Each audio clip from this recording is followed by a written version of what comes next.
Assalamualaikum warahmatullahi wabarakatuh. Perkenalkan, nama saya Yulia Friska Valentina Bekara dengan NPM 21621054. Di sini saya akan menjelaskan tentang objek linguistik bahasa yang ditulis oleh Bapak Dr. Asnawi SPD MPD. Sebagai objek kajian linguistik, bahasa menyimpan sejumlah problem atau persoalan yang harus dikaji dan dijawab oleh para ahli bahasa. Setiap problem kebahasaan pada akhirnya melahirkan disiplin ilmu tersendiri. Disiplin ilmu itulah yang kelak menjadi cabang-cabang linguistik. Di berbagai belahan dunia, bahasa memiliki istilah dan makna yang berbeda. Di Jawa, bahasa adalah tutur kata, etika, atau uga-uga. Di Indonesia, bahasa berarti identitas pribadi atau alat interaksi. Kalau dari Belanda, taal artinya bicara. Dari Inggris, language, human speech, sistem tuturan manusia. Kalau di Jepang, kakugo artinya ungkapan batin. Kalau di Arab, lugats artinya bertutur atau ucapan. Bahasa adalah language system of arbitrary vocal symbol used for human communication. Tokohnya oleh Wardak pada tahun 1972. Bahasa adalah salah satu simbol vokal yang arbitrer yang dipakai dalam komunikasi manusia. Pengertian bahasa. Kata bahasa dalam bahasa Indonesia memiliki lebih dari satu makna atau pengertian. Untuk jelasnya, coba perhatikan pemakaian kata bahasa dalam kalimat-kalimat berikut. Hakikat bahasa atau ciri atau sifat bahasa. Sebuah sistem berwujud lambang berupa bunyi bersifat arbitrer, bermakna, bersifat konvensional, bersifat unik, bersifat universal, bersifat produktif, bervariasi. Bahasa itu bermakna. Sebagai lambang tentu ada yang dilambangkan. Maka yang dilambangkan itu adalah suatu pengertian, suatu konsep, suatu ide atau suatu pikiran yang ingin disampaikan dalam wujud bunyi itu. Oleh karena itu dapat dikatakan bahasa itu mempunyai makna.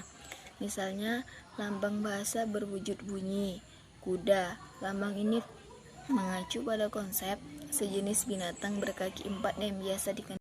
Konsep tadi dihubungkan dengan benda yang ada dalam dunia nyata. Karena bahasa itu bermakna, maka segala ucapan yang tidak mempunyai makna dapat disebut bukan bahasa. Bahasa itu arbitrer. Kata arbitrer bisa diartikan sewenang-wenang, berubah-ubah, tidak tetap, mana suka. Maksud dari istilah arbitrer itu adalah tidak adanya hubungan wajib antara lambang bahasa yang berwujud bunyi itu dengan konsep atau pengertian yang dimaksud oleh lambang tersebut. Umpamanya antara kuda dengan yang dilambangkannya, yaitu sejenis binatang berkaki empat yang biasa dikendarai. Kuda, bukan aduk atau akut. Bahasa itu konvensional, meskipun hubungan antara lambang bunyi dan yang dilambangkannya bersifat arbitrer, tetapi penggunaan lambang tersebut untuk suatu konsep tertentu bersifat konvensional. Artinya, semua anggota masyarakat bahasa itu mematuhi konvensi bahwa lambang tertentu itu digunakan untuk mewakili konsep yang diwakilinya. Kalau misalnya binatang berkaki empat yang biasa dikendarai yang secara arbitrer dilambangkan dengan bunyi kuda, maka anggota masyarakat bahasa Indonesia semuanya harus mematuhinya. Jadi, kalau kearbitreran bahasa terletak pada hubungan antara lambang-lambang bunyi dengan konsep yang dilambangkannya, maka kekonvensional bahasa terletak pada kepatuhan para penutur bahasa untuk menggunakan lambang itu sesuai dengan konsep yang dilambangkannya. Bahasa itu produktif. Kata produktif adalah bentuk ejektif dari kata benda produksi. Arti produksi adalah bentuk hasilnya, atau lebih tepat terus-menerus menghasilkan. Umpamanya kalau kita ambil fonem-fonem bahasa Indonesia A, I, K, dan T, maka dari keempat fonem itu dapat kita hasilkan satuan bahasa. Bahasa itu universal. 1A umum, berlaku untuk semua orang atau untuk seluruh dunia. bersifat melingkupi seluruh dunia. Ruang lingkup tanggung jawab mahasiswa adalah personal, nasional, dan kebudayaan. Itu bersifat to and link. Kategori keilmu bahasaan yang berlaku untuk semua bahasa. Misalnya, ciri universal dari bahasa. Yang paling umum adalah bahwa bahasa itu mempunyai bunyi vokal dan konsonan. Bahasa itu dinamis.